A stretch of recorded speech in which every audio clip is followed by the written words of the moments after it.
Welcome and good evening, you wonderful dice of all alignments. I am Lunar D8 and this is Let's Play Isaac Part 172. Let's roll our D4. Got a 4. Bitch. Let's roll our D8. 6. Again, that can't be a fucking 9, you dumbass. Okay, 6. OBS seems to be working just fine. Let's hop into this. 4, we're going from bottom, so 1, 2, 3, 4, 5, 6. Okay, let's... I do enjoy the Pokemon series, so I think Orange Island is the best. I have Charm Tears and this Pokeball thing. Is it the Master Ball? I know it's possible for a buddy in a box to... that I dislike this trinket.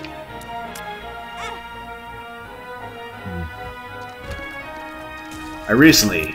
Oh! A gold key on a floor where there probably won't be any things that require keys! I want a room full of 9 fucking mega chests. I've seen a room full of, like, 10 normal chests all in a grid pattern together. Hell, I've walked into a room that had 88 coins, just 88 cents just laying there around a golden shit. I want... I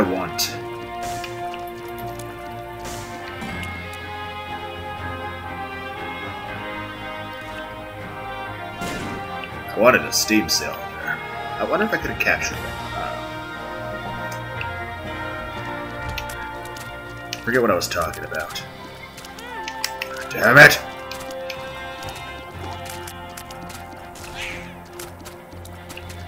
Kinda forgot how this shit worked.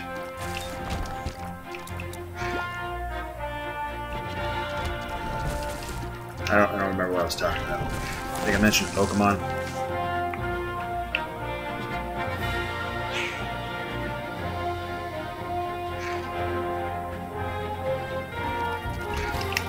Ah!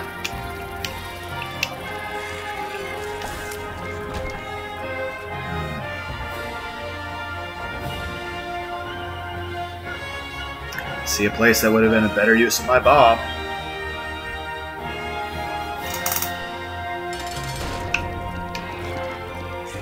But I don't remember what I was talking about. I see more uses of bombs.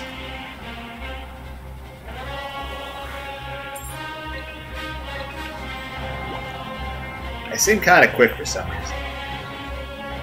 I don't know, this feels weird. Feels like I'm moving faster than I should. I don't know. I don't remember what I was talking about. Do you guys remember? Do you guys remind me? Holy shit.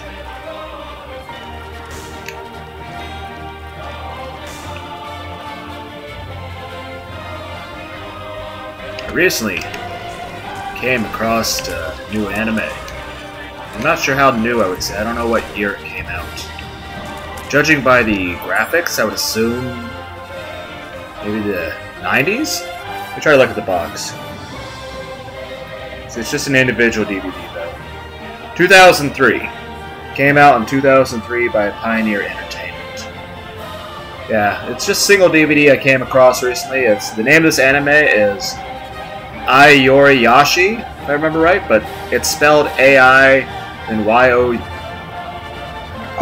then A-O-S-H-I. I don't know how to speak Japanese, but I remember I means love, right? This is Volume 3, and it's titled Hugs and Kisses. I've only watched Episode 11. So it's the first episode on this DVD, and it's the only episode I've seen of this series. And the name of the episode is Debutante. But anyway, it's like there's various things about it that I thought were very interesting. The art style, the music, the pacing, just almost feels like a culture shock in multiple ways. First off, just the way it's set up as a story and character interactions compared to I'm trying to have a serious conversation here. And yet I'm looking at the blonde-haired character who is basically Applejack from My Little Pony as a human. I say that because this character is portrayed, like, this character says she's an American. And I'm like, the accent, it's like, I think I've decided that it's supposed to be a Texas accent. And I live in Ohio myself. But, you know, it's, this character is considered a representation of America. And I'm like, just staring at the part of her shirt where her nipple would be, and staring at how incredibly short her skirt is. Honestly, if any part of her skirt were any shorter in this angle, like, and I'm not like I'm looking at like a panty shot of a fucking anime. This is literally the fucking front of the DVD case. This is the title. This is the thing meant to catch your eye. If any part of her skirt were any shorter, you would see her panties. If her shirt were any tighter, there would be something pink-colored bursting through the fabric of her clothes. I swear it's not a hentai, at least as far as I know. Like I said, I've only watched episode 11, which is the only episode of this entire series I have that I've seen, and I only have this one DVD. But I'll read the back. The back says, just as Kaoru begins to adjust to hiding his love for Aoi, or I can't pronounce this. It's AOI.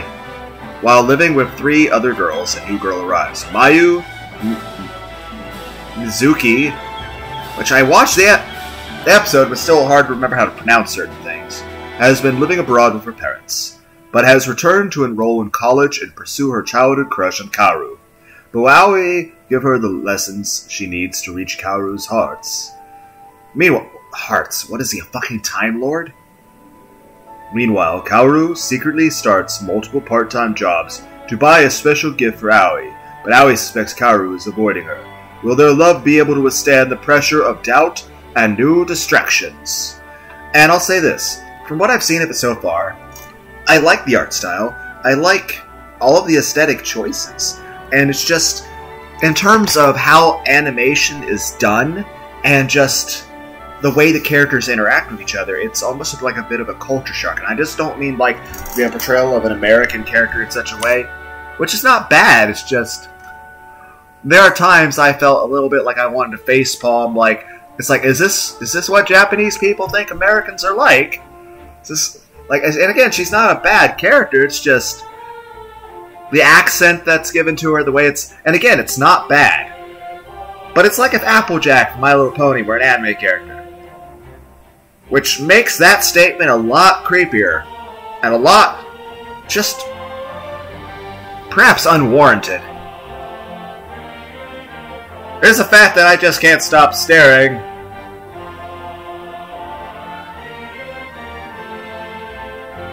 at this cover art. But yeah, I just have the one DVD. And I'll say this. From what I've seen of it so far, it is a very wholesome, down-to-earth, romantic anime. And for someone who grew up on enjoying Tenchi Muyo Ryo-Oki, which again, that kind of threw me a little bit off when I was younger, because we had Tenchi Muyo Ryo-Oki in the original OVAs, and then right when it got to like after the whole Professor Clay thing, they sort of like rebooted the whole series with Tenchi Universe, which was like a retelling of the story, but they changed the way the characters interacted, introduced some new characters, changed some concepts, to where it was like a completely new story in its own right. And they went to completion with that. They even made some movies based on that timeline. Then, they made another reboot, which is Tenchi in Tokyo, where again, they kept the characters, introduced some new ones, but they changed how they met, how the stories unfolded, how they interacted, and just the overall world building. And it made for a completely different series. And it's like, okay. Then, after a while, we finally got a conclusion to Tenchi Muyo Ryo-Oki. And it was a satisfying conclusion. To where we first are introduced to a person that is considered a pseudo-villain in the Tenchi Muyo GXP series, and against Sena, but at the same time,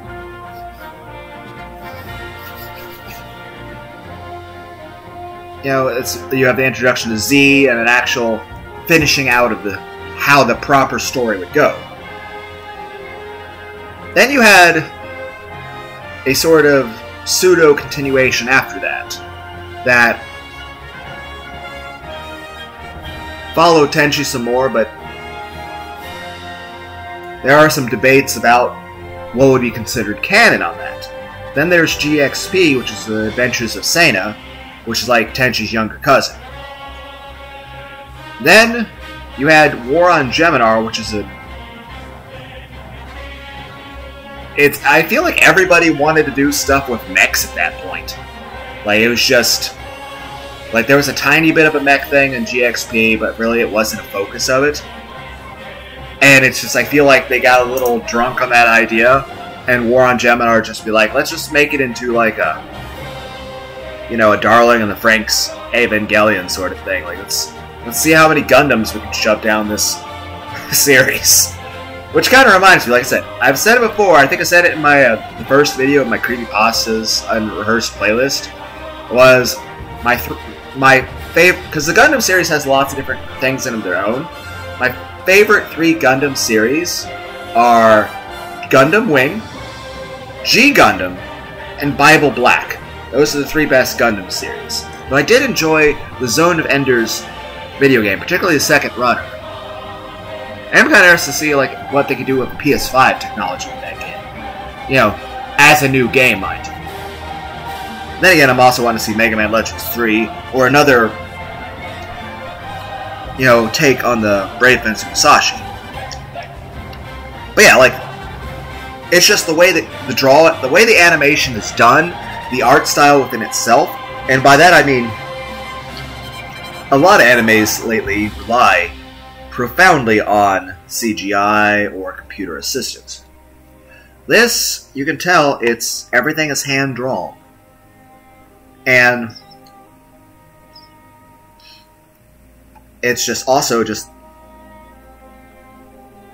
sort of the way people talk to each other is, it almost feels foreign compared to, you know, the way animes are nowadays. Like, take the latest season of Baki the Grappler, which again, I enjoyed watching the original 49 episodes of Baki the Grappler, you know, way back when, you know, back before we knew that Jack Zama was Jack Hanma and all that.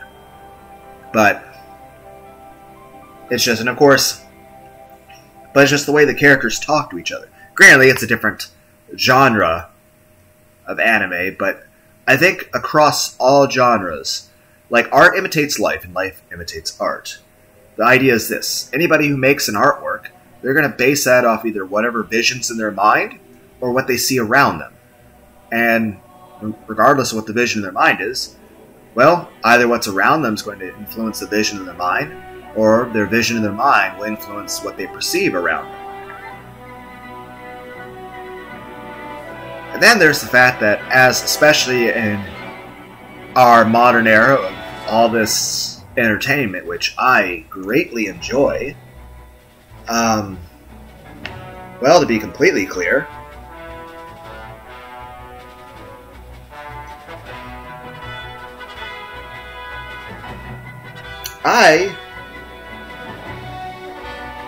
at many times in my life, have felt that the video game characters and anime characters were my closest friends. I forgot to plug in the charging cable for this.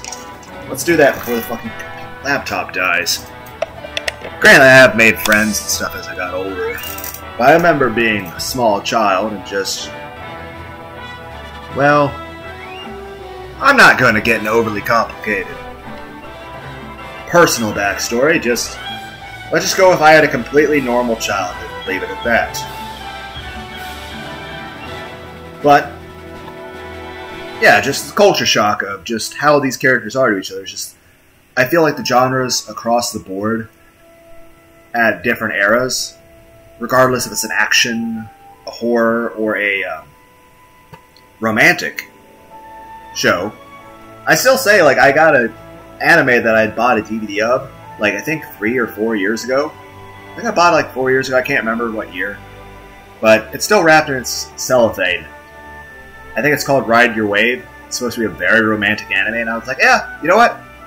If I ever have a girlfriend, we're going to watch it together, and it'll be all romantic and cutesy, and, you know, it'll be a heartfelt moment, and it'll be a happy memory. It's still wrapped in the fucking cellophane. It probably will be for the rest of the time, because I wanted to watch it for the first time with somebody else that, you know, I think is a really cool person, and, you know, somebody I can respect and somebody I can trust, and I guess that doesn't exist. So,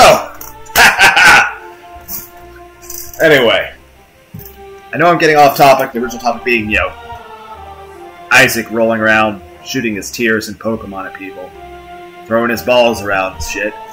Main point is this, we're just waiting for a Pikachu to pop out, is that the art style, the nuances in, like, body language even, not just the enunciation and the rhythm and tone that people use when they talk to each other, but just the little nuances about how the body language is and how certain aspects of the art style in terms of how eyes are shaped, that, you know, one of the main aspects of anime is that you can emote certain things so much more emphatically than you can in real life. After all, take an action sequence. If you have a fucking movie by Michael Bay, how much money is it going to cost to build those giant explosions and blow up fucking sets? Whereas in anime, how much cheaper is it just to draw the explosion?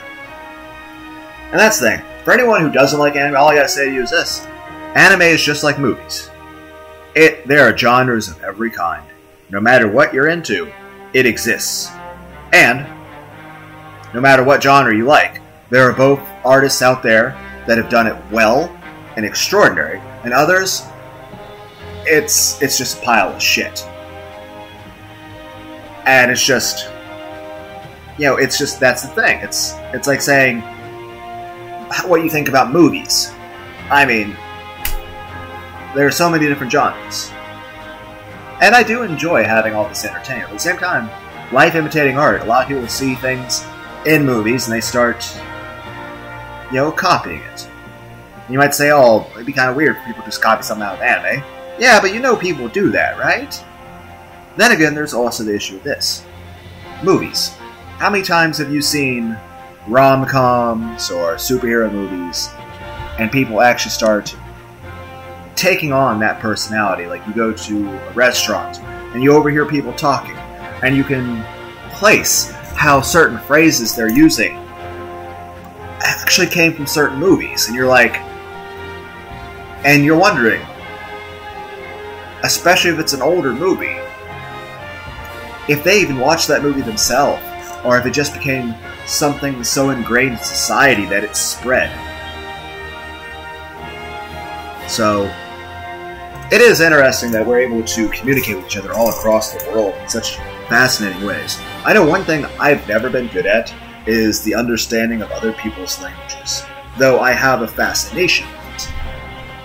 I have actually attempted to learn a little bit of Japanese and German and Hebrew and Russian and Chinese, Mandarin, Egyptian, Greek, Latin, Spanish, Italian, French, and that list goes on, but I can't remember any of them coherently. I mean, heck, at one point I'd look through my Dungeons & Dragons book and try to learn how to write Dwarvish, how to write Elvish.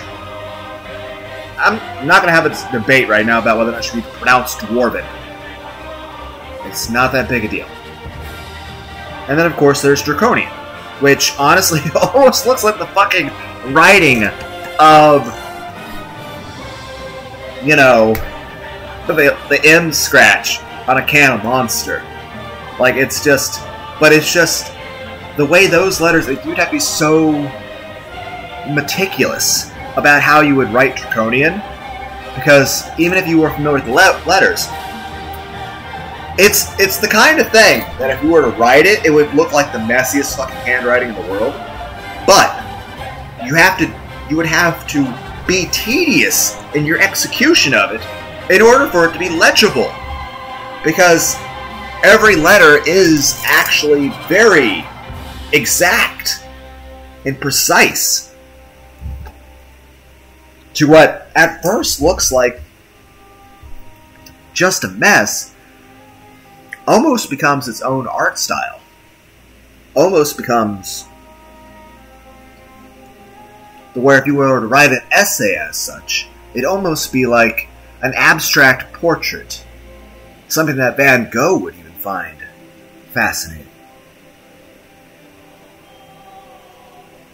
Main point is I have no proficiency or ability to actually properly process certain other languages in my mind, just because usually to do such a thing you have to focus on it for a prolonged period of time. And usually my mind tends to hop onto many things at a time at the same time. I mean, there's sometimes I'll listen to many different musical tracks at the same time. And I'll try to listen to each one intently, but you must feel that something is lost in translation. But sometimes when parts of different languages combine, I feel like new meanings and new feelings can be brought forth. I probably talked enough about this anime, but I suppose the biggest thing worth stating is this. I like this anime. I've watched one episode of it. And I think it is a profoundly amazing anime. And I would have to say this. It is very wholesome. However, my own inner paranoia and perhaps a slight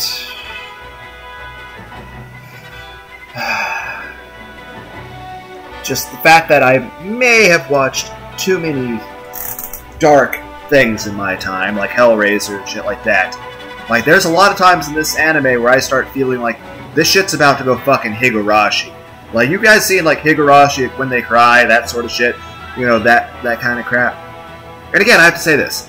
Like, I don't understand the whole Step Me Mommy thing with Demetrescu, because that's the thing, like, if you're gonna have, like, someone you're with, like, I'd rather have a woman who is respecting me and kind to me and sweet and loving and adorable. I mean, I'm the kind of sucker for, you know, enjoying Nekos, particularly, like, I have watched so many Neko maid or even Neko Butler videos even, just because I enjoy it.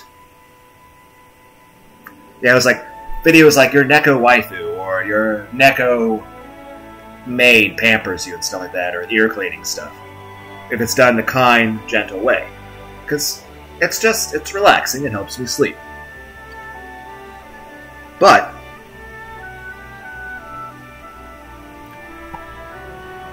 not all anime is wholesome. That same can be true of hentai. You're like, what do you mean? Well, I mean, here's the thing, you can have very, very wholesome hentai even. Again, this is not a hentai. It's an anime. It's not. It's very. I wouldn't even call it ecchi. My imagination is what makes it ecchi. But like, there's hentai that's done tastefully, and then there's hentai that is done very vulgarly. Beyond that, I know I mentioned, what was it? What was I? I need like a fucking floating whiteboard with just my random thoughts to pop on so I can look at it like it's a fucking map, so I can find my way. Like, I literally need the spell Clairvoyance from Skyrim in all things. I need it in video games. I need it in real life. I need it to navigate my own memory to remember what the fuck I'm talking about. But it's just...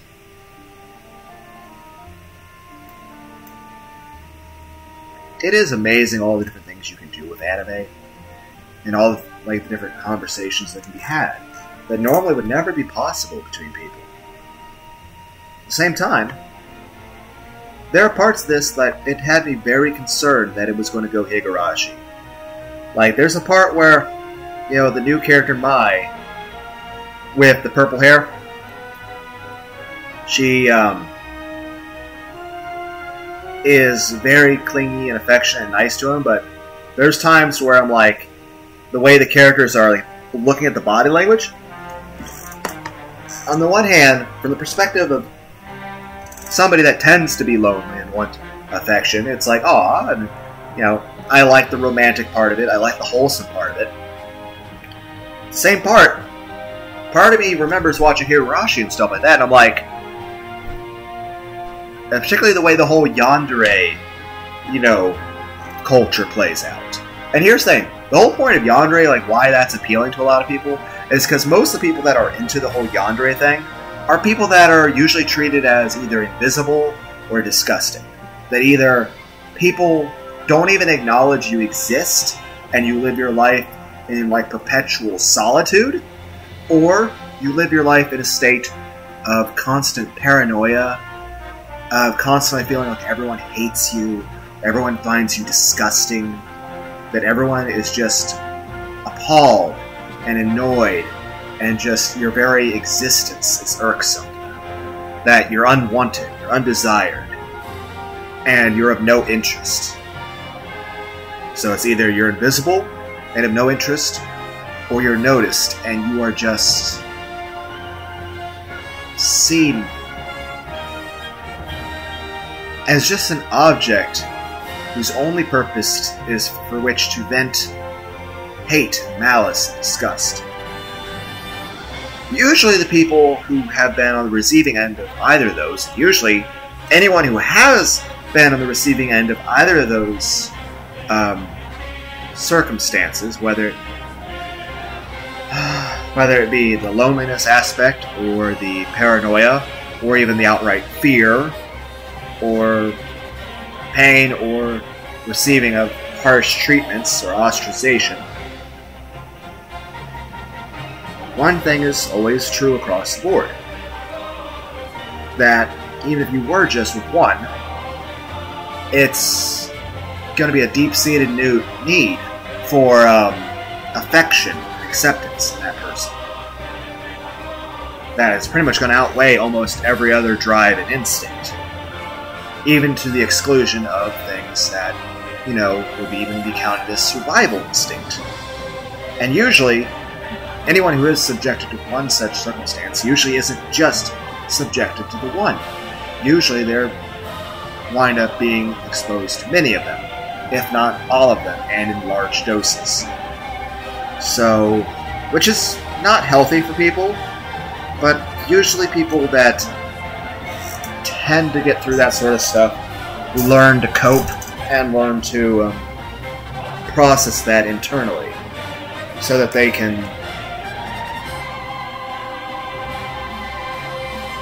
maintain their normal state of autonomy and, well, stay emotionally happy, at least to what they can control. Main point that's appealing of yandere is this.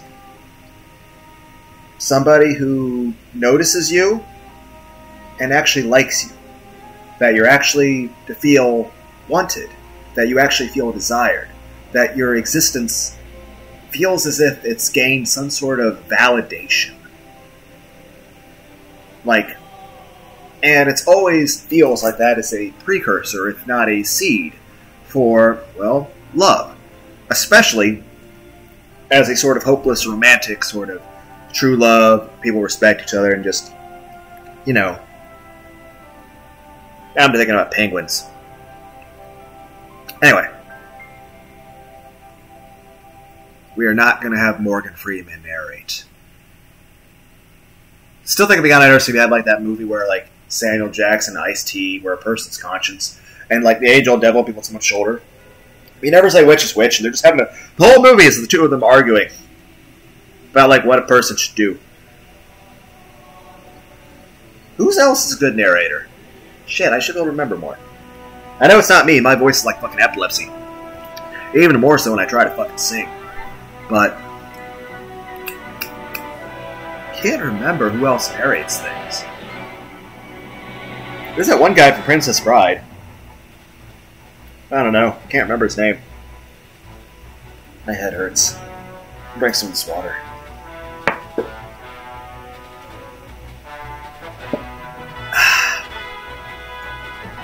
Well, yeah, that's the main aspect that's, appealing about yandere, is that somebody notices you, somebody likes you, somebody praises you, somebody thinks that you're special. They think that not only do you exist, but to you, to them, you're the only person in existence. To people that are used to feeling invisible and completely unnoticed, to be the center of somebody's world is almost a euphoric feeling. Even furthermore, is that to be treated with kindness and affection when you're used to the idea that, the person you're encountering hates you and wants to kill you, or is going to try to take a paperclip and gouge one of your eyeballs out, or is going to try to push you down some stairs, or throw literal piss and shit on you, or slam you into a heater or some shit. I suppose it's a variation in human interaction. Like I said, with anime and stuff, there's always different ways in which humans interact with each other, just like real life. In real life, there's always that variation of how people interact with you. But yeah, it's just for people that are interested in the yandere, it's just the main appeal is that somebody takes notice of you, that to them, like I said, to you, you're used to not even being noticed at all. And to feel like you're the part of, you're precious, you're irreplaceable to somebody.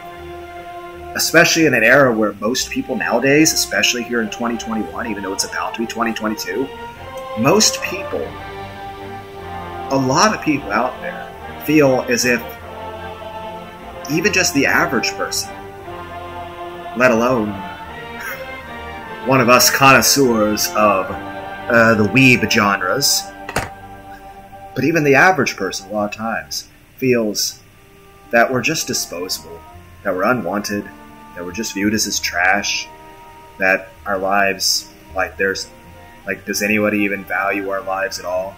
That if we actually disappeared one day, would anyone actually care? Or would everyone just keep going on about their day as if nothing had happened?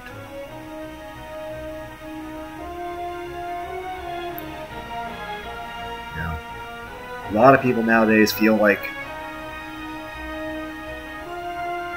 the connections that we seek in others, the friendships, the relationships that mean so much to us, that to other people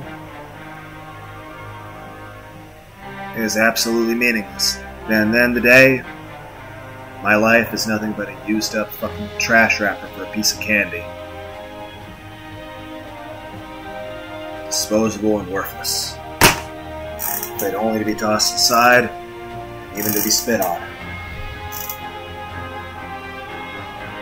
And like I said, I feel like a lot of people out there nowadays feel that way. Now, granted, I feel a lot of people put it a lot more eloquently. Because like I said, I can't use words worth of shit. But it's just, a lot of people out there nowadays just feel like we don't even matter. Like there's nobody that cares about us. That so many of us in an era where we have so much ability to communicate across the globe with everyone instantly, to still feel so alone. But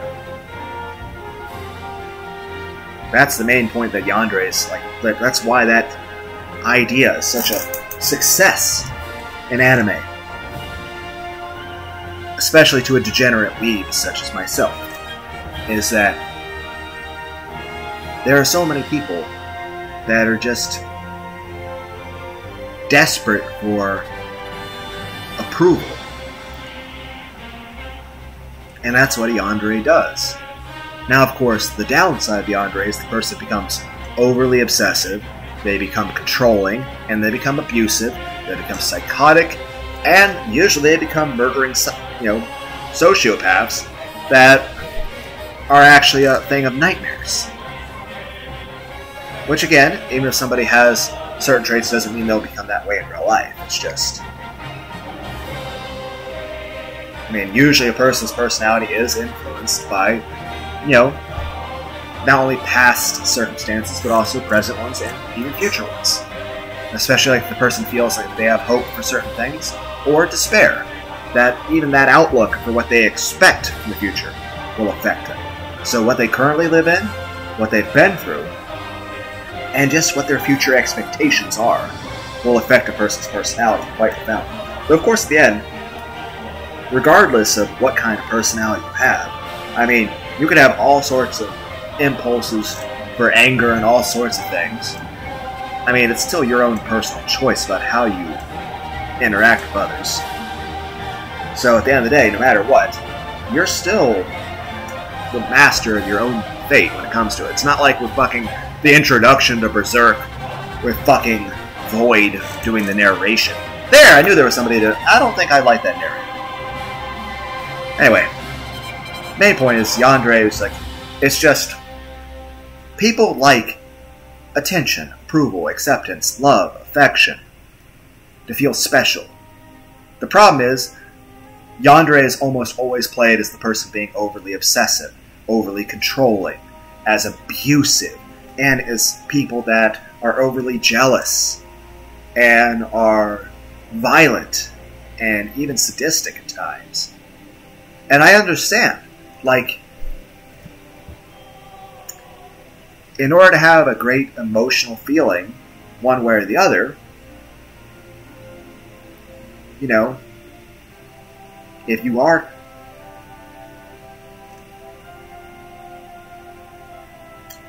Because here's the thing, like, but at the same time, it's just, you can't just be numb, you can't just be emotionally stunted, you can't just be neutral on things, or else you're just not even really alive at all. But then again, we all go through those periods. I mean, there's times where I'll go through where I'll have extreme feelings of anger, or extreme feelings of sadness. I mean, hell, I don't think I cry in front of other people ever, and I maintain a very stoic outlook to everyone, to where anybody looks at me in the real world, they usually just have to say that I'm like the most optimistic, happy, outgoing, friendly, hard-working person they ever met in life. But I don't think I can remember a single night that I haven't laid down in my bed and started crying. But, you know, that's a private thing, you know? I don't cry in front of other people or really even show that kind of emotion. But I can't really remember the last time I really just laid down in bed and didn't just start crying. But hey, that's not bad. I mean, there's nothing inherently wrong with having certain emotions, especially about things that are on your mind. And just, I mean, crying does release endorphins, so good for you. At the same time, there are times where I have feelings of,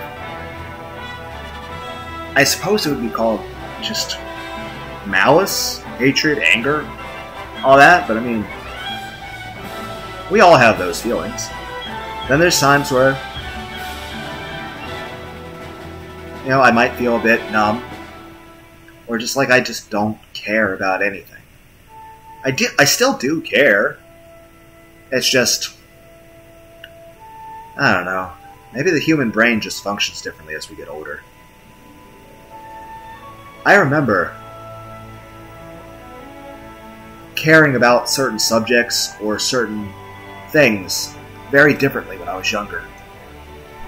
And now that I'm at this age, like I said, I'm 34, and it's just,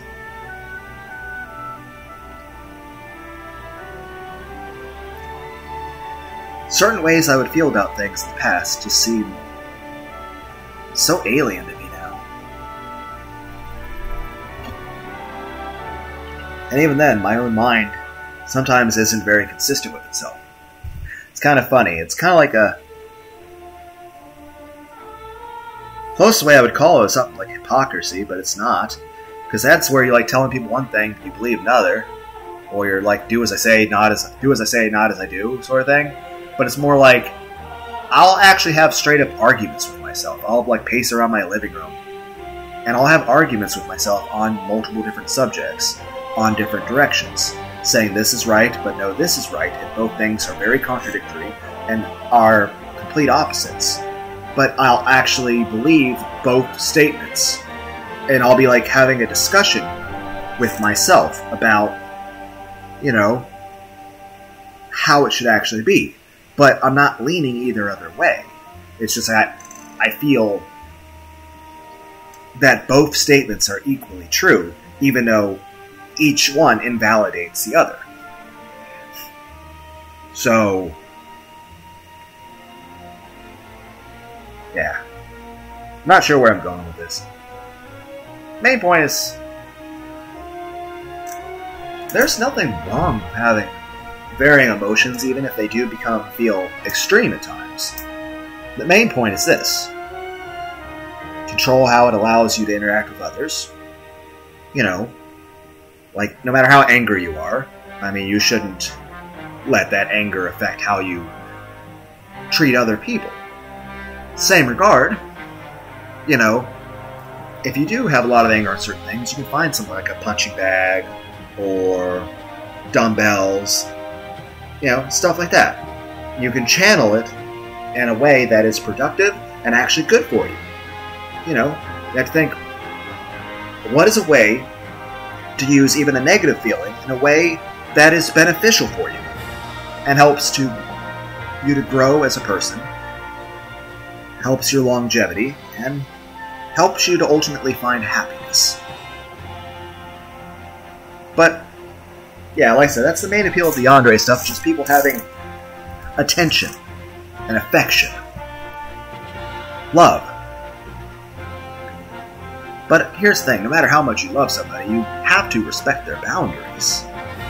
And especially if somebody is used to being alone all the time, no matter how much they appreciate the new source of, well, companionship, and no matter how much they value it and how much they want to never lose that companionship, they're still going to want time to themselves at times.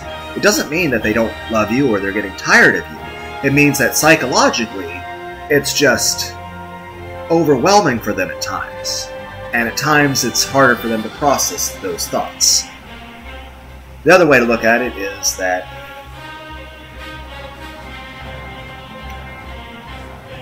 take an introvert. Introverts enjoy social activities just like an extrovert. It's just for them, it's more exhausting. I guess another way to look at it is this. Take a diabetic. Diabetics would still love to eat all the sugary food in the world. It would still taste just as delicious to them, but their bodies can't handle it. They still want it, and they still need some of it. But their sort of emotional metabolism, when it comes to being around other people, is sometimes overwhelmed.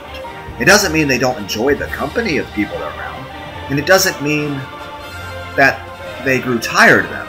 It means that they have other emotional issues that they're trying to deal with, and that they feel overwhelmed and exhausted.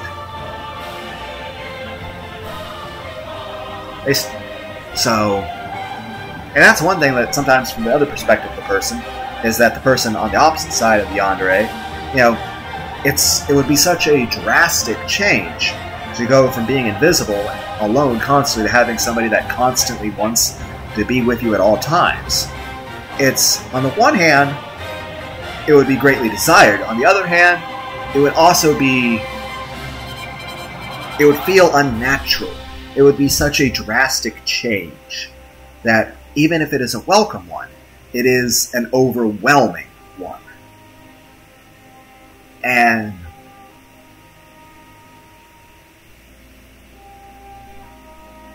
the other thing being is this.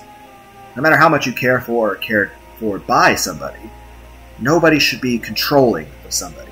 And everybody always has, you know, their own lives, their own interests, their own hobbies. And you need to be able to respect another person's boundaries and, you know, their own emotional singularity. That they are who they are. That while they do appreciate your existence, and they appreciate that you appreciate their existence, they still need some time to themselves, especially if they're an individual that is used to. Even if they're constantly emotionally upset at feeling incredibly lonely. If they were to suddenly have a circumstance to where they would have somebody want to be with them all the time, it would be overwhelming. It would be desired, but not 100% of the time.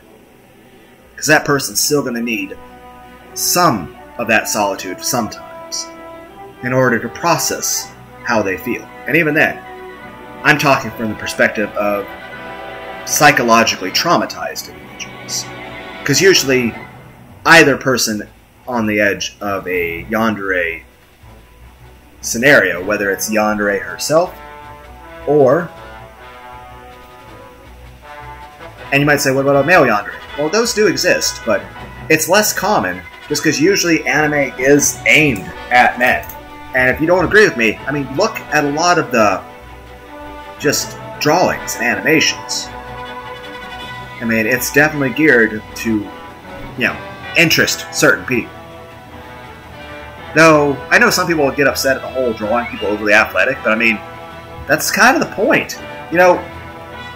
It's almost impossible for a real person to achieve those standards. So it's incredible to actually be able to see it visualized in a way that we'd probably never be able to see in real life.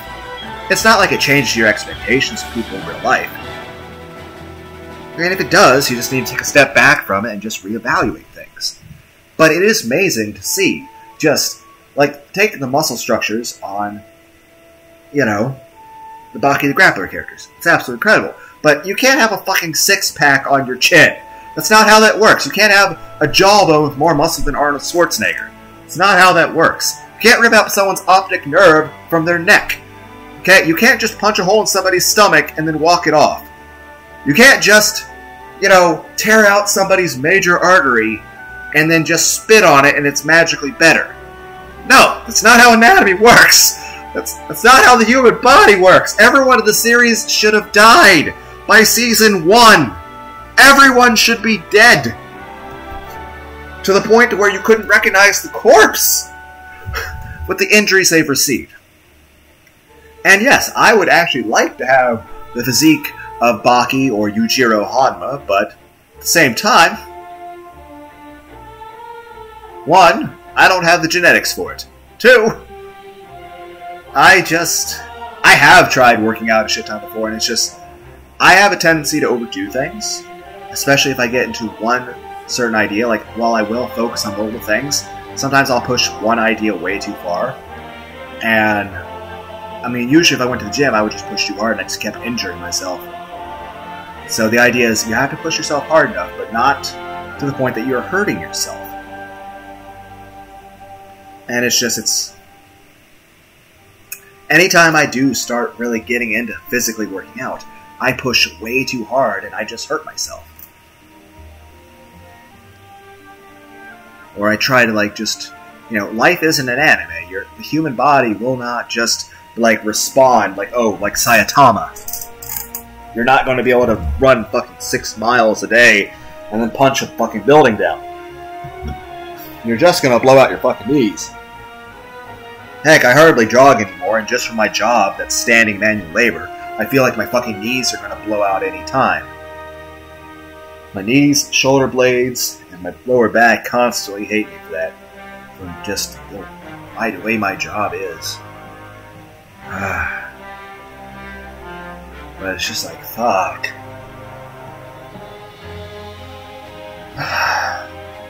But it's just... all things are good in moderation. You just have to find a balance. And that's of anything in life. You have to find a balance that suits you, that helps you. Even good things are bad in too large of a dose.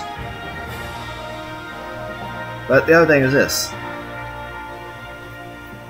And like I said, usually yandere stuff is usually played the way it is, because usually it's men that tend to be lonely.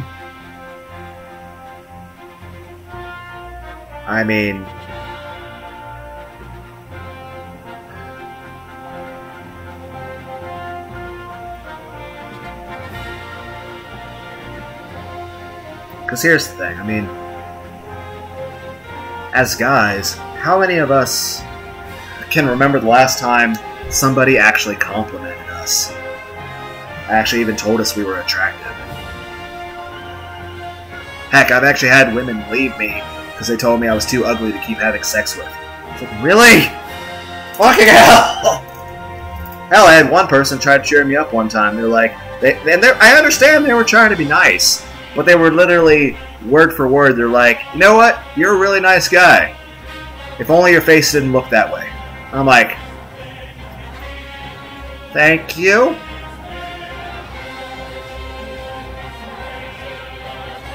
So it's like, okay. It's like, I understand you're trying to be nice. I'm going to stay polite and say thank you.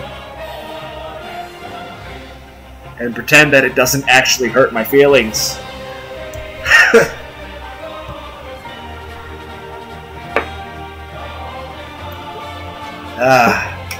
Doesn't help that I can't seem to build any amount of muscle with shit.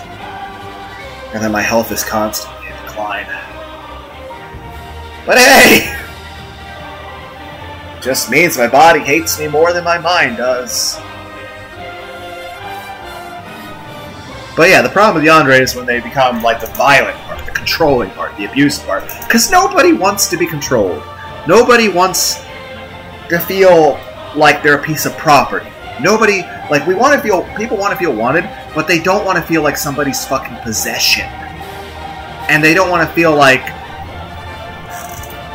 you know, like they don't have a say in things anymore. And most of all, people want to feel safe and loved and cared for. You know, and the biggest problem with yandere is that it usually winds up resulting in a person becoming abusive or outright violent. And, at least from my perspective, I'll say this. Usually, one of the most appealing aspects of another person when it comes to a romantic relationship is somebody that you feel safe around.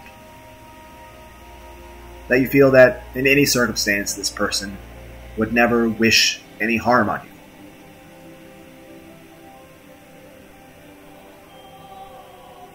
And usually a yandere winds up becoming the culmination of the exact, you know, apex of the opposite direction of that. Which then changes something that at one point in the series is an object of intimacy and just something you wanted to be bonded with to something of just abject horror.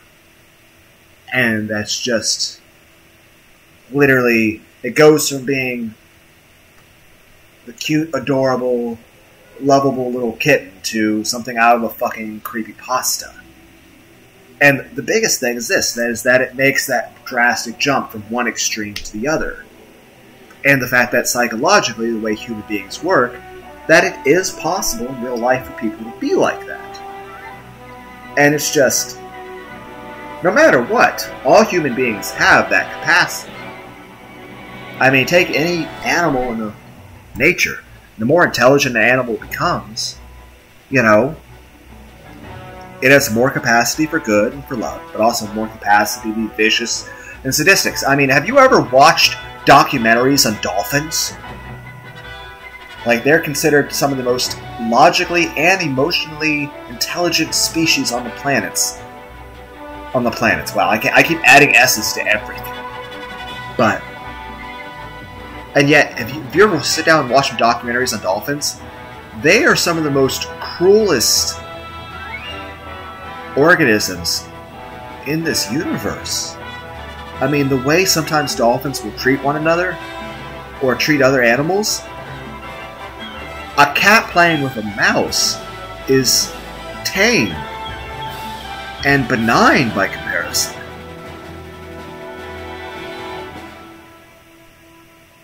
God. Anyway, the main point I was trying to go with, I went a little off subject. I kind of got a little carried away, I guess. How far are we in the video? It's been like, what, 5 minutes, right? Okay, 10 minutes topic. It's been 10 minutes. It's been nearly an hour. I've been talking about anime for an hour. I'm sorry. Well, I can't help myself with that stuff sometimes. I'll try to wrap this up. Main point is this. I enjoy this anime. Though there are times where, like, when Mai is overly attached to Kaoru toward the end when he's wanting to leave her house, or even Aoi's emotional introspection when she realizes that the acquaintance's house that Kaoru's staying at is a woman, you start noticing that if the writers were slightly different. You had even one writer from the team that made Higurashi or Berserk. You see the opening for the whole story to go completely off hinge. Like, you see that at any moment, and I mean, I guess it could possibly go that way, because I mean, Higurashi is just, it starts off with characters that are, you know, intended as innocent. But then as the story progresses, it's anything but. I really hope that if I ever do watch, like, I'll watch the rest of the episodes, like, there's 4 more episodes, like, there's 5 episodes on this DVD, and I'll watch the others at some point whenever I get the time. But me going on rambling talks about anime kind of eats into the free time I have to record things. Because like I said, I tend to work a shit ton of overtime.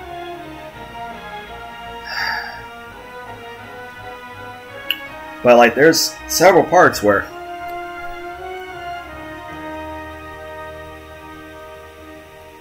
it's just the interactions of these people. On the one hand, it does seem kind of old-fashioned. On the other hand, there are certain things where I notice where it literally feels like it could literally become Higurashi at any time. And, like, it just the tonal shift that would occur. And I hope it doesn't. Like, I hope... Like, I will watch the rest of the episodes on this DVD. But I'm not sure if I'll ever watch the rest of this series. Let alone own it on DVD as well. But I really hope that this entire series stays wholesome and that not a single person ever dies or has anything bad happen. Because I want it to stay wholesome. And also, despite my degenerate mind thinking about sex all the fucking time, I don't want it to be a hentai. It's okay just being ecchi and having a little bit of a, you know, fan service. I don't want it to be a straight-up hentai, okay? I just want it to be a wholesome anime that's cutesy. Like, I don't like rom-com movies. But then again, maybe I'm an asshole because I consider things like Tenchi Muyo romantic. But then again, that's just...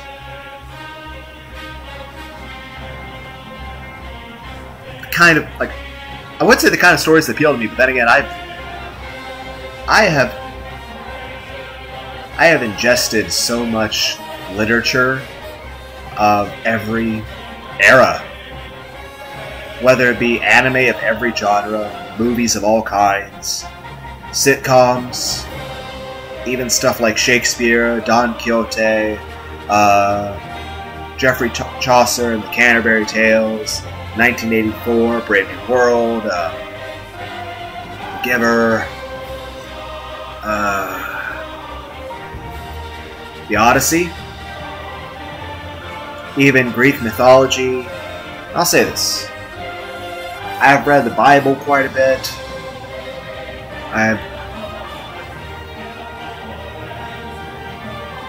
Then again, I've also read books, you know, Dungeons and Dragons, Warhammer, fan fiction, light novels, even just lore out of video games. I read just about anything and everything that I can get my hands on, regardless of the subject matter. It could literally be about anything, and as long as I don't feel overly nauseated by anything, I continue. And even sometimes, even if I am overly nauseated, I'll still continue reading it. I would say I'm having an insatiable hunger for new ideas at all times. And new ways of combining old ideas. And how I could change things. And how I could expand. And how I could continue. And how I could re-look at something. Or just re-enjoy it. And then again, I've re-watched episodes of Dragon Ball Z over and over. And just, there are some things that, no matter how many times I watch them, I enjoy watching them again. It goes beyond just nostalgia. But at the same time, it's just there's always a constant hunger. Or like a deafening scream in my mind, just crying at all times for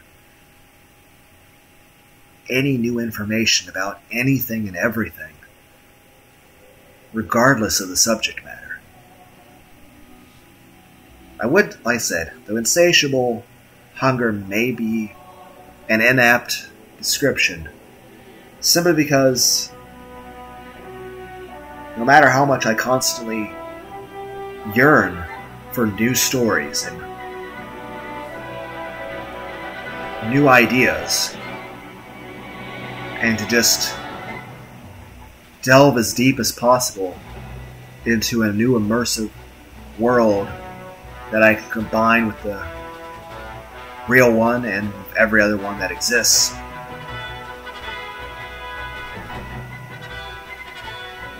I do get tired, both physically and emotionally at times.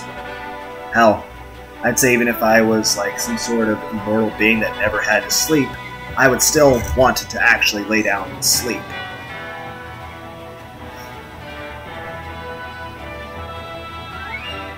Even if it didn't actually work properly at like sleep, I would still have the desire to lay down and rest sometimes. Then again, that may be an internal break for me. You know, sort of like an emergency stop. Because sometimes I'll tend to pursue an interest so wholeheartedly that I'll burn myself out on it. To the point that even if I still enjoyed it, pursuing it then starts causing me pain.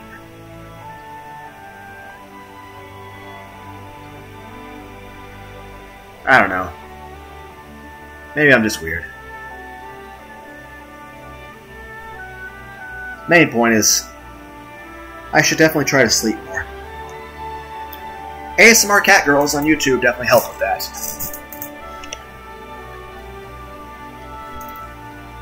I mean, some people drink, some people do other things.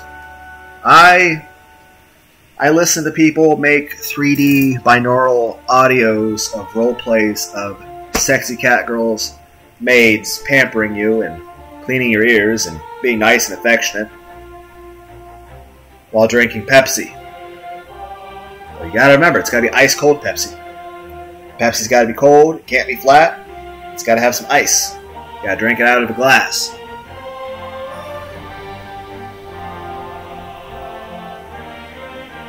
Anyway.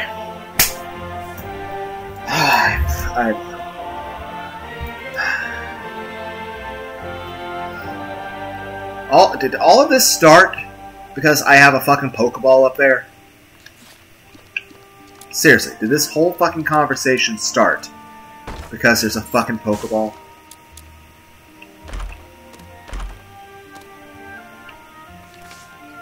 Huh?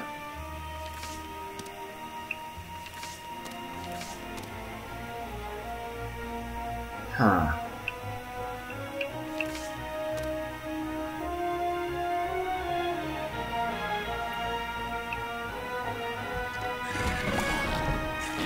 Who do I have to fight? Isaac?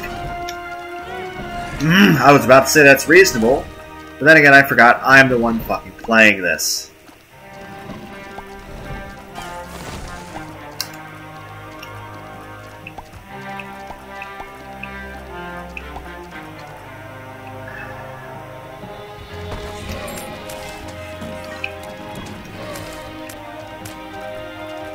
9-volt would probably be very useful in this scenario.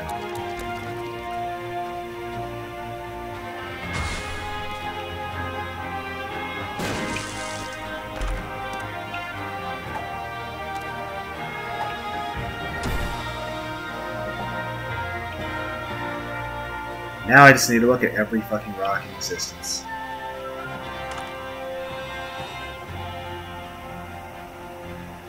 Yes.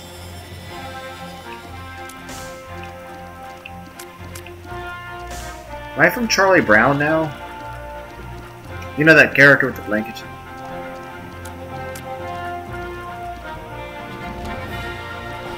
Yeah, 9-volt would actually be very good. Getting a half-off blanket.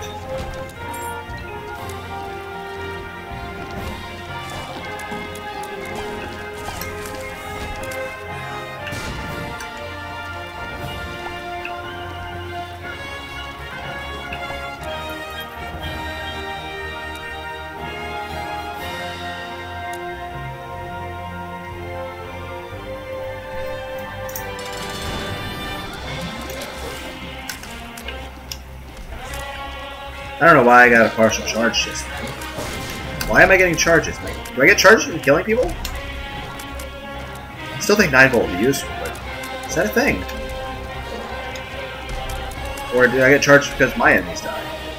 Or my teammates died? Odd.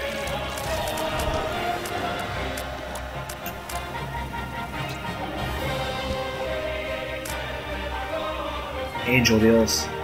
Definitely go Angel Deal. Full card and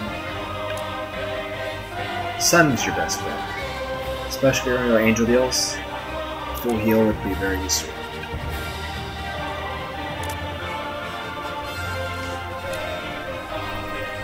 Okay guys, I'm going to try to actually focus on the game. I'm sorry I got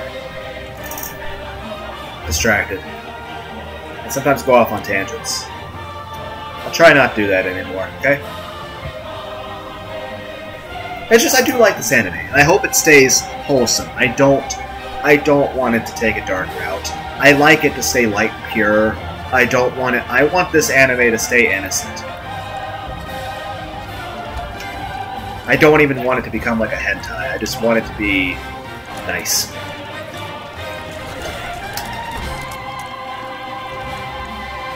I'll open it.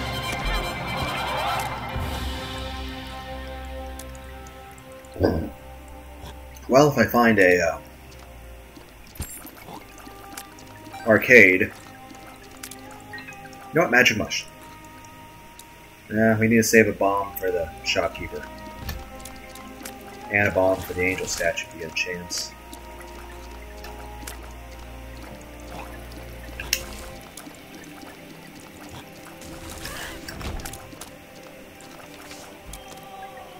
Okay, first room it is.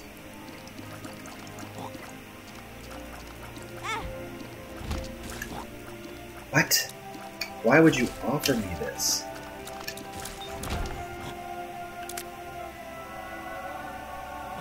I'll pick it up so it's out of rotation, but it's not something I can really readily use. Magic Mush? Nickel? And a penny.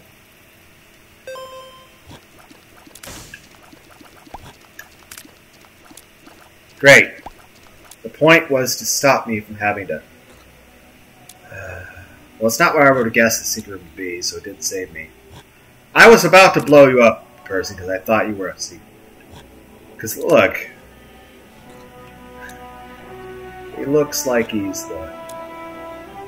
I'll take the extra half-hearted damage. Just want to avoid... why can't you just have a door that opens there? I don't want to waste a bomb.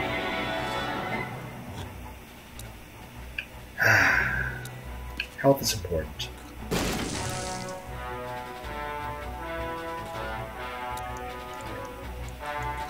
That's not where I would have guessed the secret would be.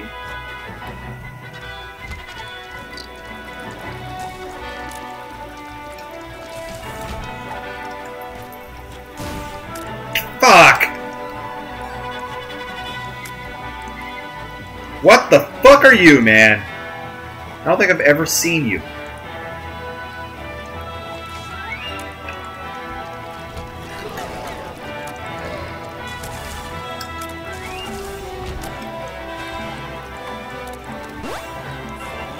Okay.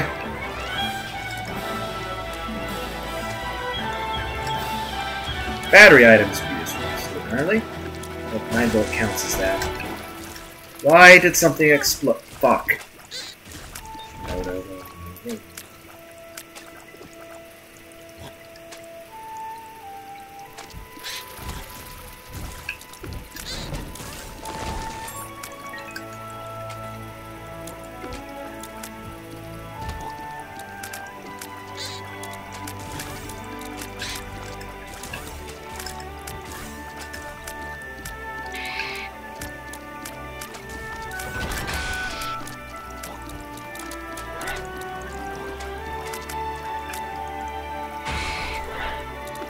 That is so unusual.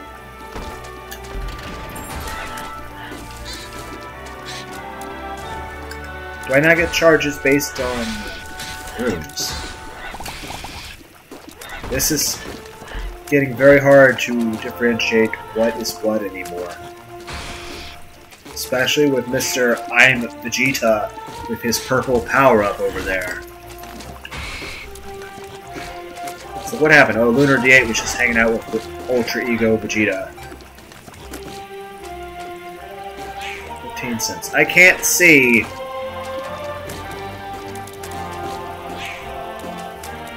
Guys. Where am I? Center of bullshit. I can't see anything.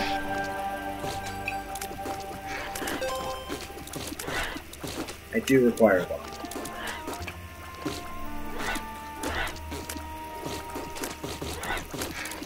Okay, got everything here.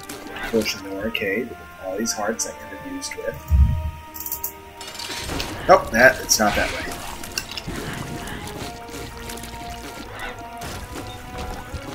That's a good item. Did I? Excuse me?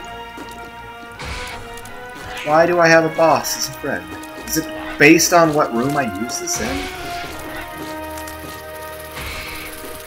Okay, I didn't get my angel deal either. Dicks. Wanted that.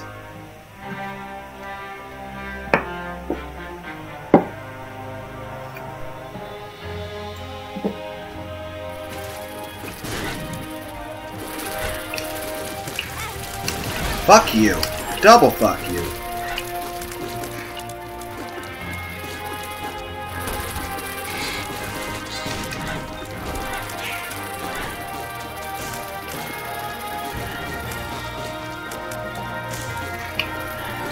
This is so fucking confusing.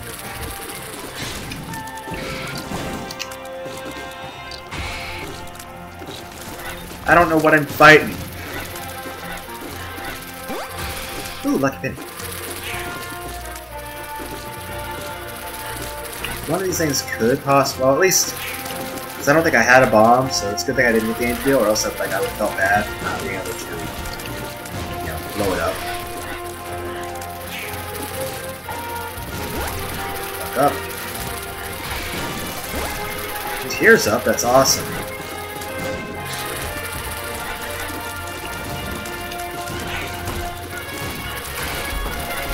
I can't see.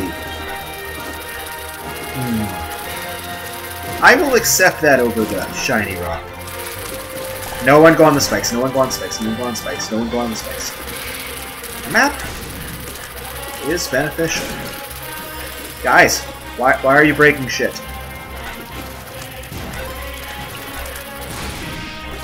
Well, let's just go. No one go on the spikes, no one go on the spikes. You might say, why didn't you blow up more things? Honestly, I bought the map, I don't have enough money to buy anything new, and I stand there, those guys are likely to blow things up, and I already got my increased annual chance, because they blew up that one guy to the side.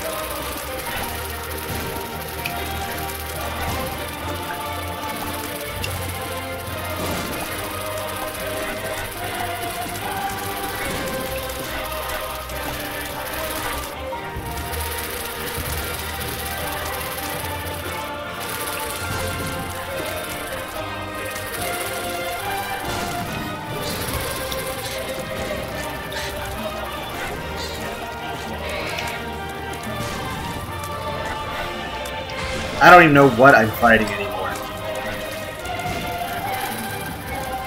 This feels a little hectic.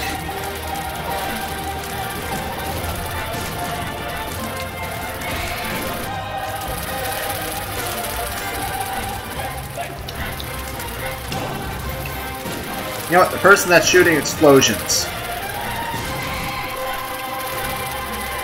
There's a bunch of shopkeeper people here. Where are you?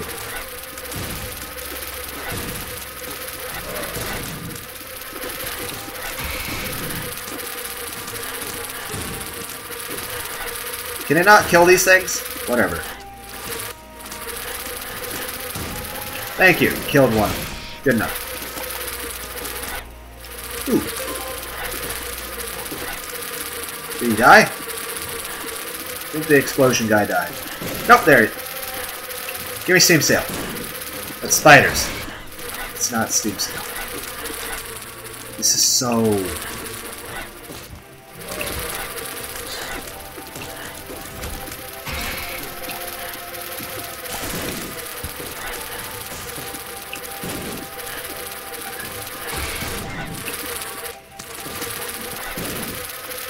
Where am I?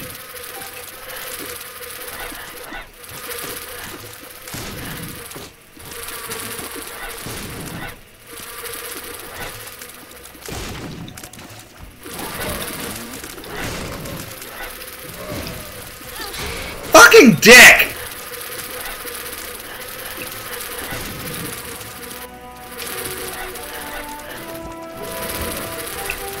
We need to get out of here, guys. We need to get out.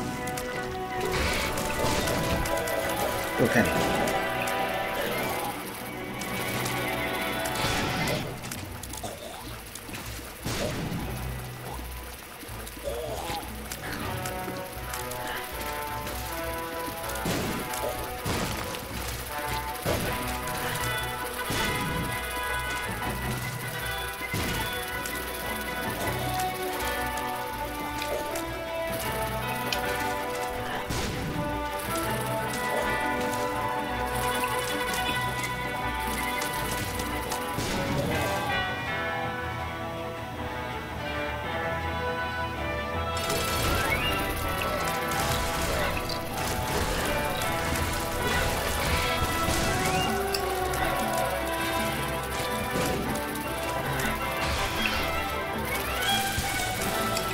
Guys, no. Stop running into fire. I wasn't even... I didn't... Okay, fine. Should have saved it. Whatever, doesn't matter. Guys, please stop running into fire.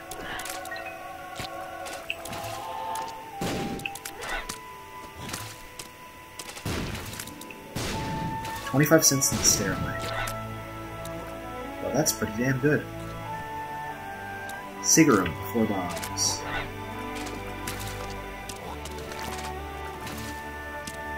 Can't be there. Could be here.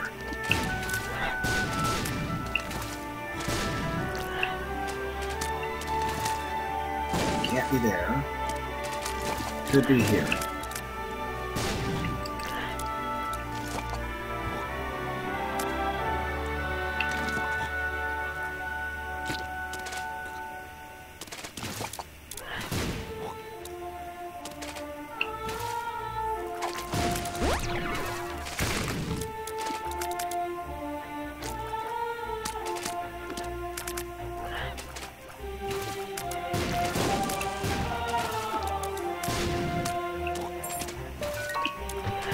Very well.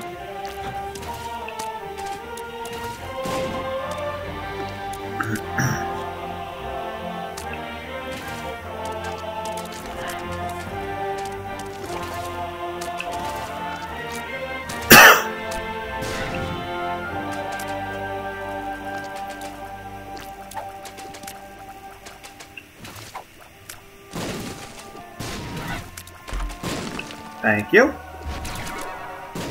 Oh, that's very helpful.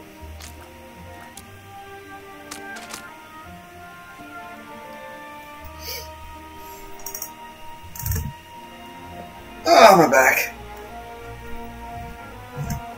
I should Should probably take a bath and some Epsom salt or something later.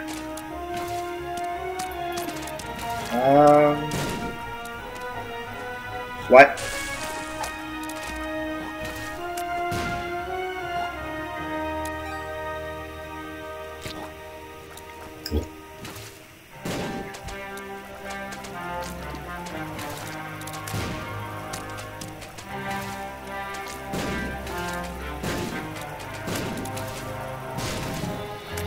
Come on, wake this guy up. Very well. Do it myself.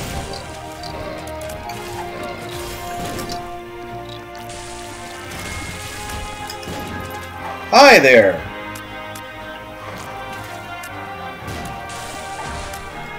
Guys, stop running into... Oh, penny! I lost the penny! It's not... It's a penny. It's a penny. It's not a big deal. No.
Imagine if I had a school bag and a box of friends.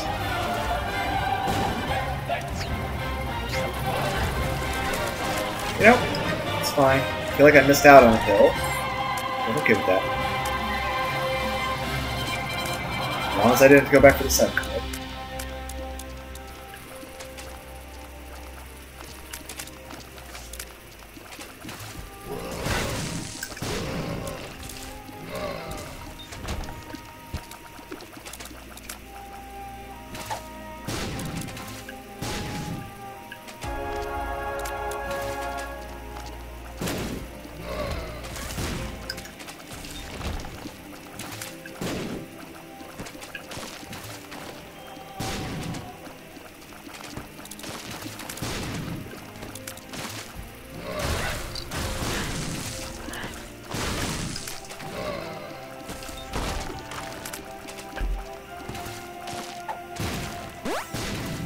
Terrible use of that.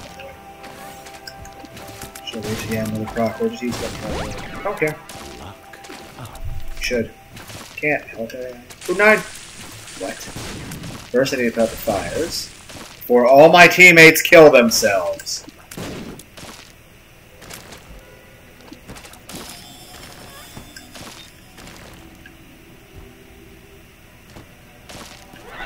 Guys, get away from the bomb. Get away from the bomb.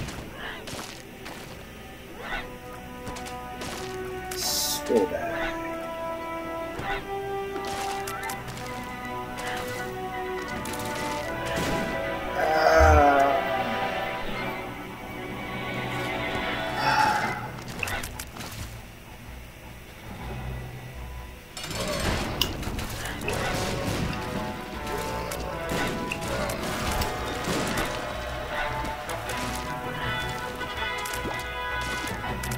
Devil Deal. But I want the Devil Deal in this circumstance. Actually, yes.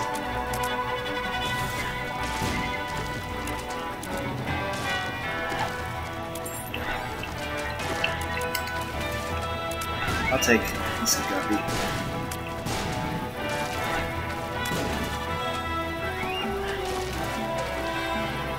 I'm gonna buy the school bag.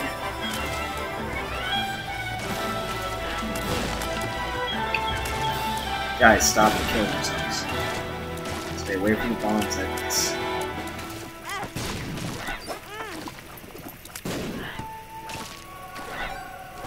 Well.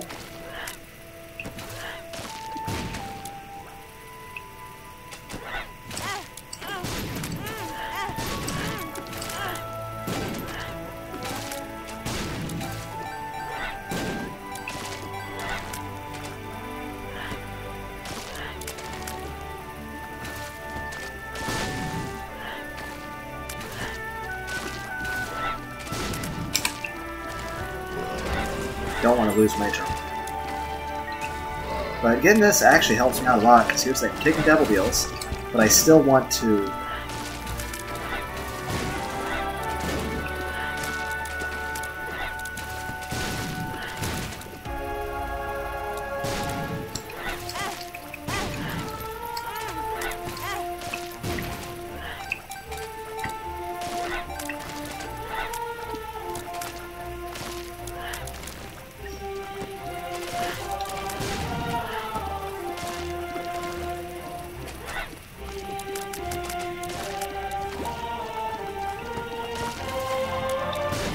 imagine if I had the habit, too.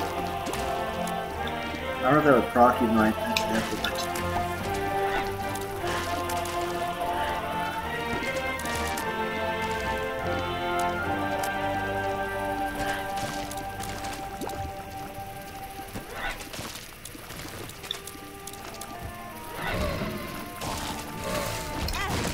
God damn it, it's not much.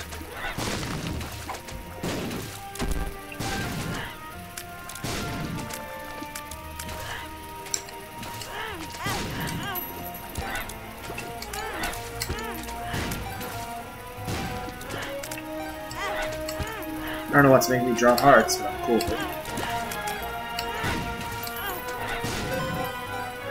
And just like this, I'm able to afford a lot of Angel Deals and Devil Deals very well.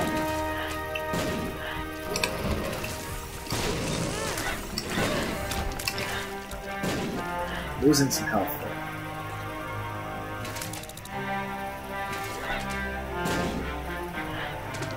though. Still, I should have enough money for the the Sun card will be a little less powerful due to taking Devil Deals.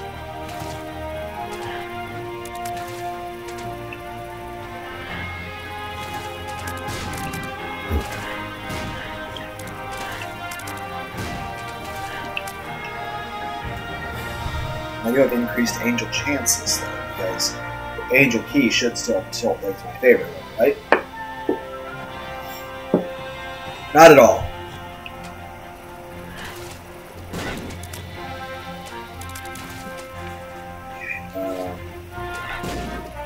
What I need to do is first I need to give you money.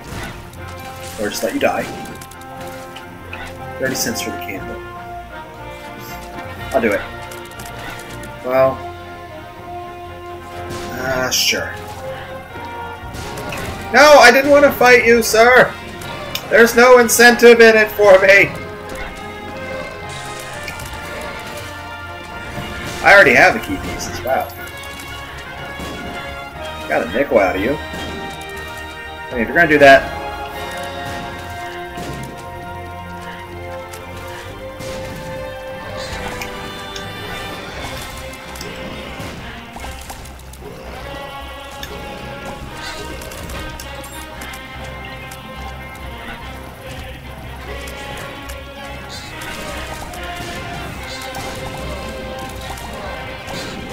I'm so confused as to what's going on right now.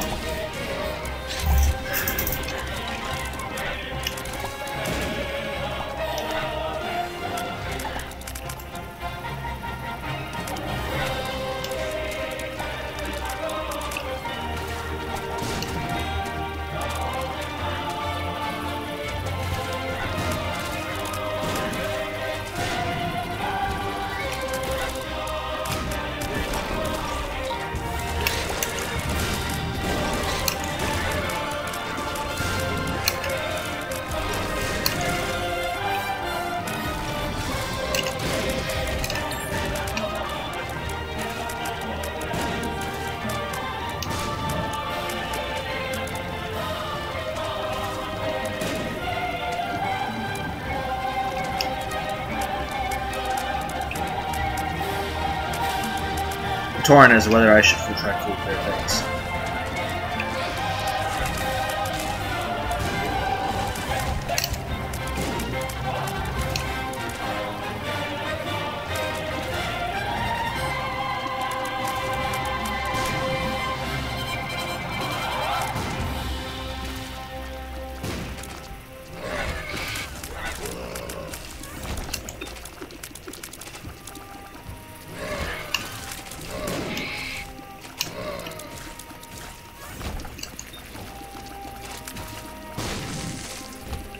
Oh my god.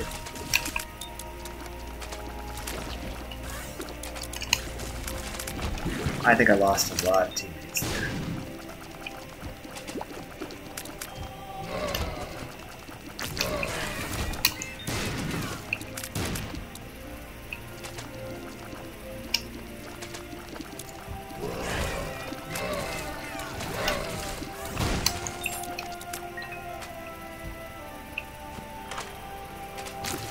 Card reading. I kind of require what's needed in the shops. So it really doesn't help me. Oh, you killed him. God damn it, you son of a bitch! You made me get hit by my own ball. I do not appreciate that. Huge growth. Where would that be?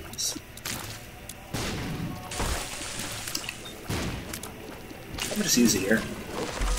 What's the best use of it? No. Do I care? Oh, I want that.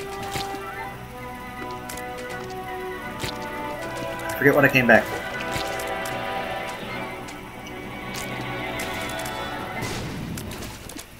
Could be a library. Okay.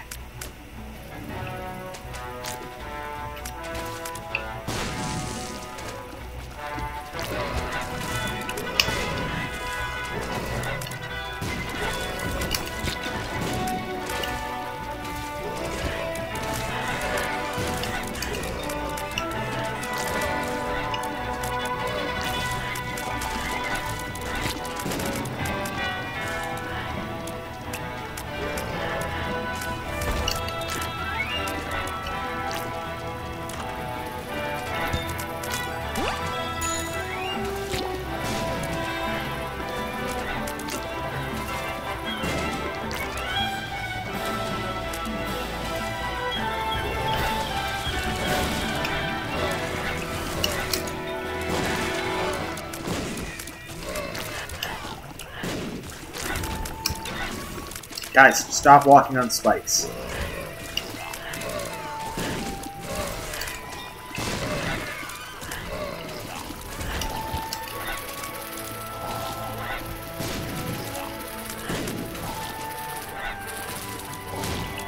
Do I want it? But at the same time, I'm concerned I might lose teammates.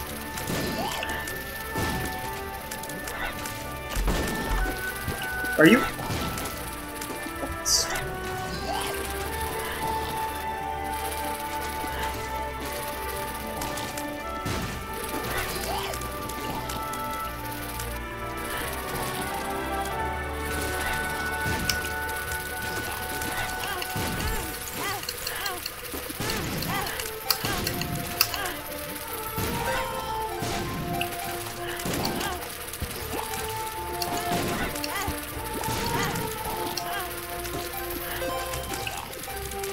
I'm not sure what's making me generate occasional red hearts, but I'm cool with that. I'm already at the mom fight?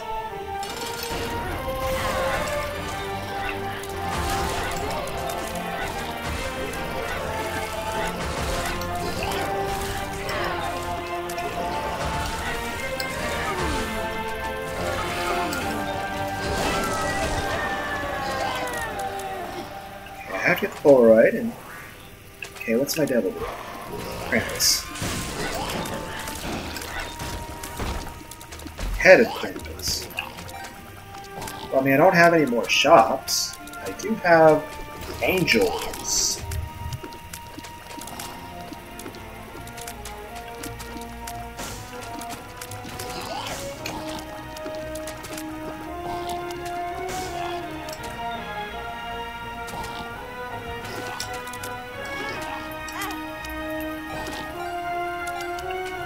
I'm so nervous about using that like that. You know what? 53 cents. We'll roll with this.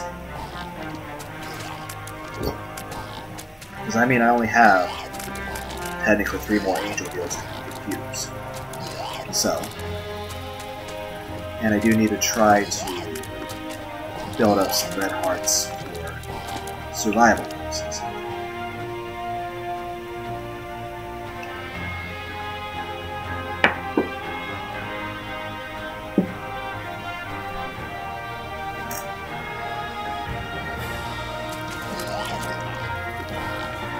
Wafer.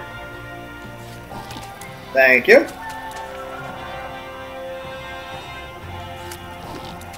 I just want you to blow this guy up. Is this guy here? Anyone got explosives? Nope, okay.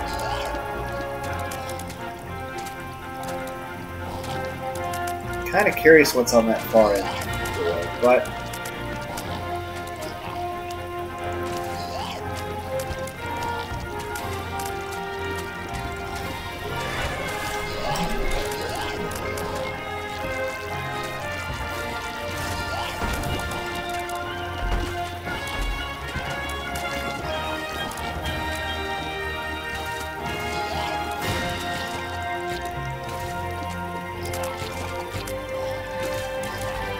map is coming in handy.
Not going all the way back. Yeah, we are. Dang it, the devil in there.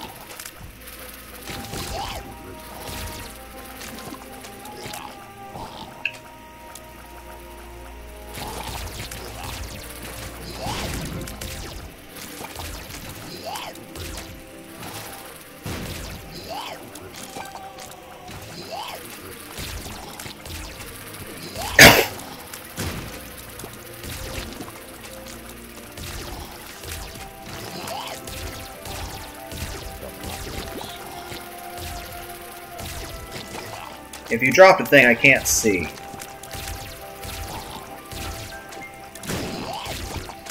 Oh.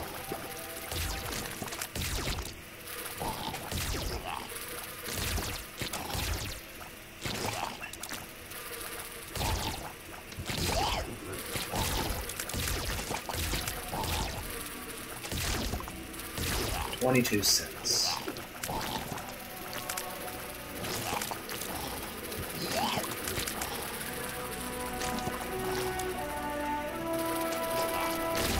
I do have wafers, so...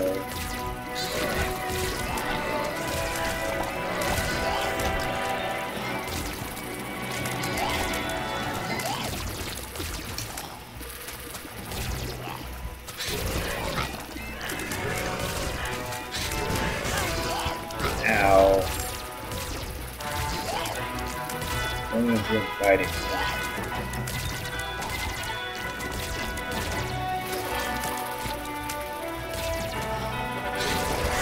God damn it! I didn't even know those were enemies.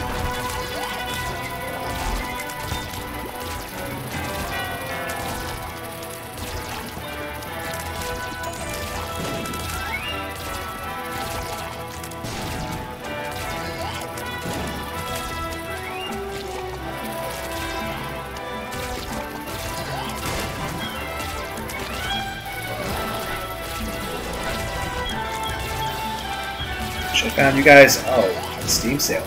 I don't think that affects the ladder. God damn it! I'm getting so very fucked.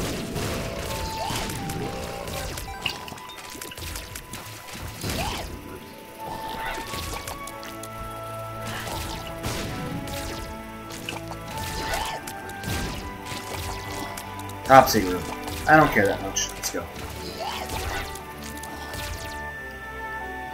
I'm slightly worried that whatever they want to sell me in the Angel Room is going to be more than 30 cents.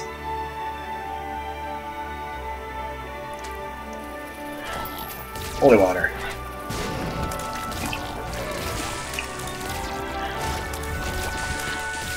And a nickel. Okay, no one explode this guy. Ah, who am I kidding? Kill him.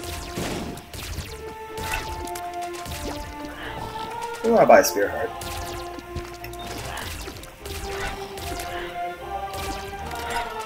I have wafer. Okay. That's good. It's unexpected.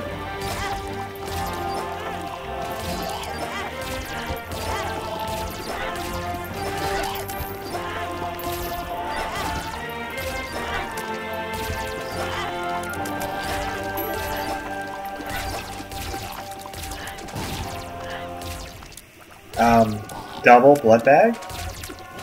I should have waited. That was a misuse of my blood bag. It's fine. Oh, I didn't increase my double chance at all.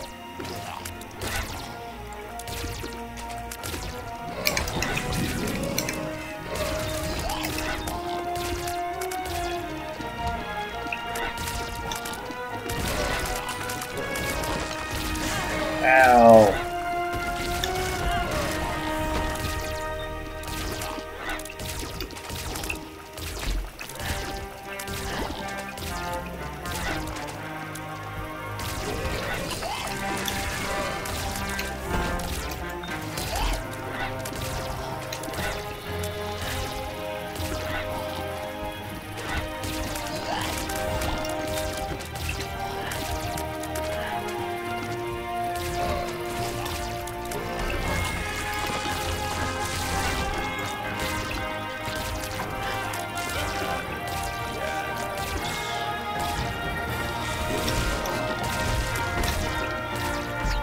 Oh. Well, I'll buy this, since there are no more devil deals to come.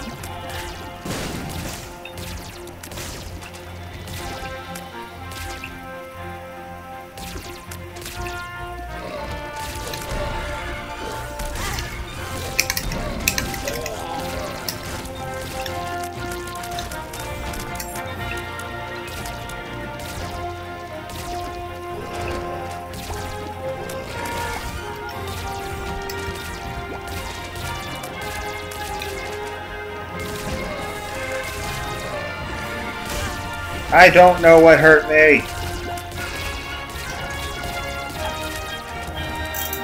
No.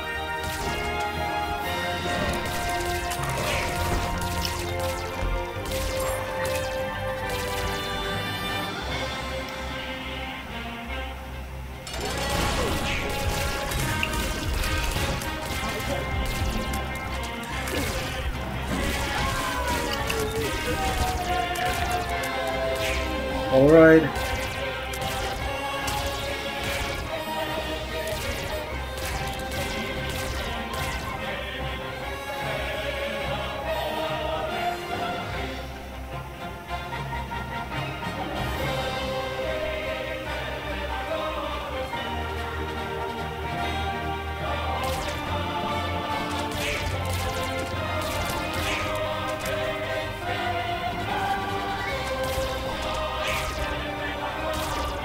Okay, no one killed this guy. I actually want him.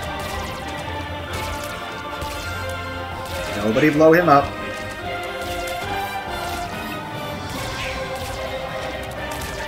That did not help you.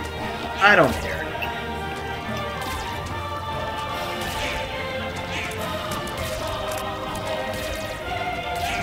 I'll save that idea.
Ow!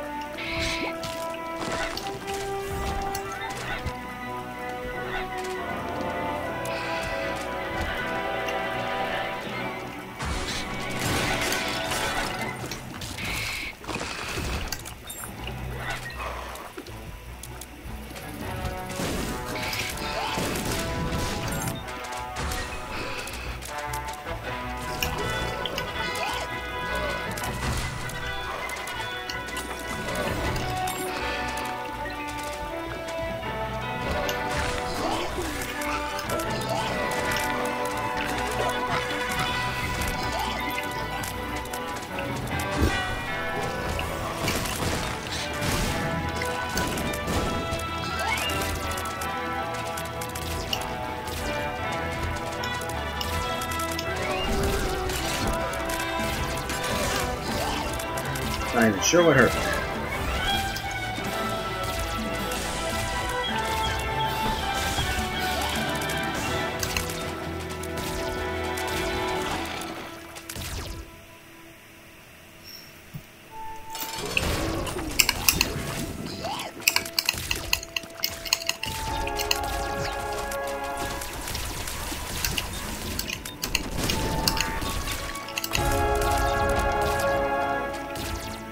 I still have basically full health, Sun card, and a devil. Well, funny, but we won. We won. Charge key! Oh, that's a good pickup. That's good to have. I need to go back to bed. I hope you guys had a wonderful, wonderful, wonderful day. Bye, guys.